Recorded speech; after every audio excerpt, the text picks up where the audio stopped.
Okay, so this is Brody with Stuart Little by A.B. White, and we're gonna be doing this in like parts, so probably going to be a whole 15 chapters or so, so be ready to do all those videos. So subscribe and hit that like button till and hit that notification, the little bell button for a notification on when I make another video. Let's go. Oh yeah, pictures by Garth Williams. So here's the title page.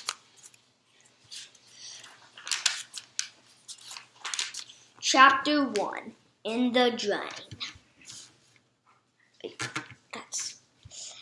When Miss Frederick C. Little's second son arrived, everybody noticed that he was not much bigger than a mouse.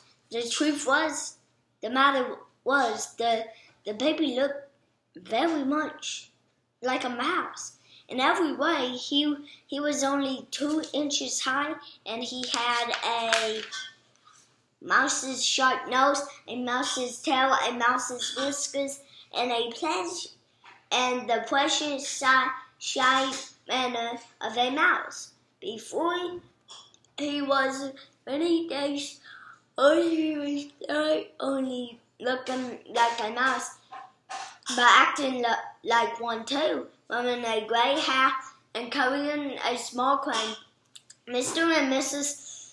Little named him Stuart, and Mr. Little made him a tiny bed out of 4 clothespins in a cigarette box. You can do that. Okay, so here's the picture of him sleeping in his cigarette box. Like most babies, Stuart could walk as soon as he was born. When he was a week old, he could climb lengths by shimmying up the cord. Mrs. Little saw right away that the infant clothes she had provided were unsuitable, and she set to work and made him a fine little blue worsted suit with patch pockets in which he could keep his handkerchief.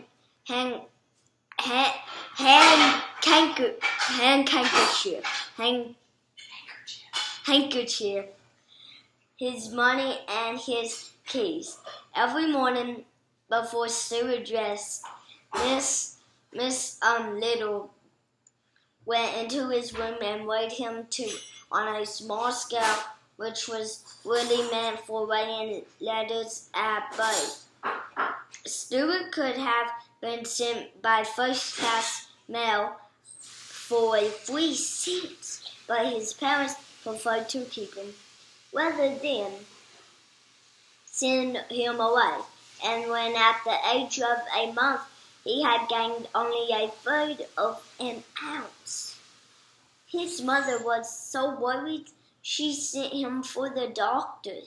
The doctor was delighted with Stuart and said that it was very unusual for an American family to have a mouse. He took Stuart's temperature and found that it was 98.6, which is normal for a mouse. He also examined Stuart's chest and heart and looked into his ears solemnly with a flashlight. Not every doctor can look into a mouse's ear without laughing. Everything seemed to be all right. Mrs. Little was pleased to get such a good report. "Feed him up," said the doctor cheerfully as he left. See, there's the doctor. Here. There you go. The home of the Little family was a pleasant place near a park in New York City. In the mornings, the sun streamed in through the east windows, and all the Littles were up early as a general rule. Stuart was a great help to his parents and to his oldest brothers, George, because all of his small size and because he could do things that a mouse can do and was agreeably about doing them.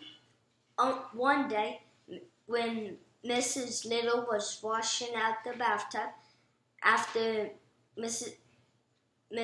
Little had taken a bath, she lost a ring off her finger, and half of it, horrified to discover that it had fallen down the drain.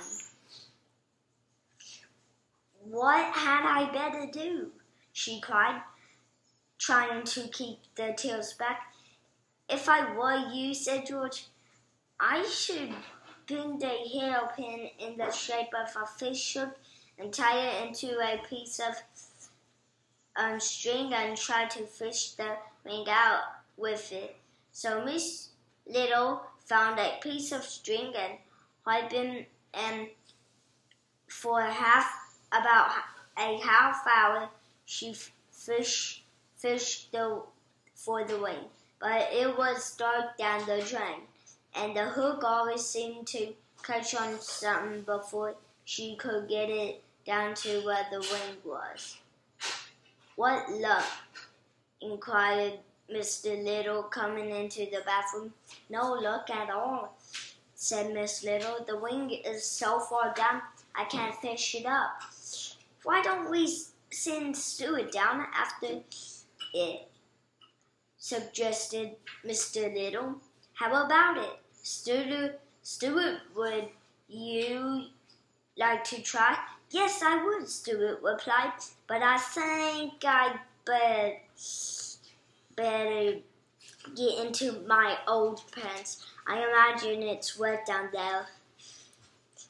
"It's all of that," said George, who was a trifle annoyed that his hook idea hadn't worked. So Stuart slipped into his old pants and prepared to go down the drain after the ring. He decided to carry the string along with him, leaving one in charge of his father. "When I drag 3 times on the string, pull me up," he said, and while Mr. Little knelt in the tub, Stuart slid easily down the drain and was lost to view. In a minute or so, there came 3 quick jerks on the string, and Mr. Little carefully hauled him up on the string, and Mr. Little carefully hauled it up.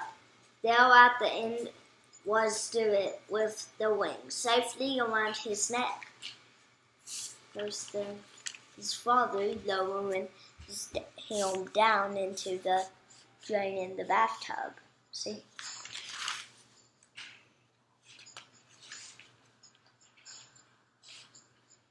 If you ain't really listening and you're just looking at the pictures, please turn this video off. "Oh, my brave little son," said Mrs. Little, proudly as she kissed Stuart and thanked him. "How was it down there?" asked Miss Little, who was always curious to know about places he had never been to.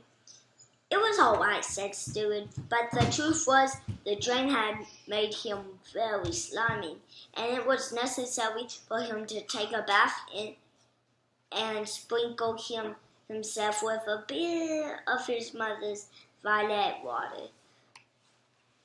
Before he felt himself again, everybody in the family thought he had been awfully good about the whole thing. See, there's him.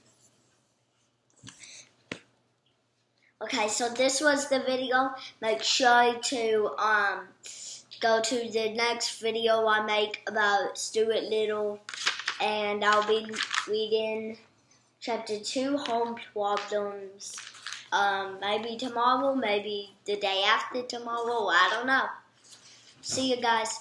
Don't forget to smash that like button and subscribe. Hit that notification bell. Bye.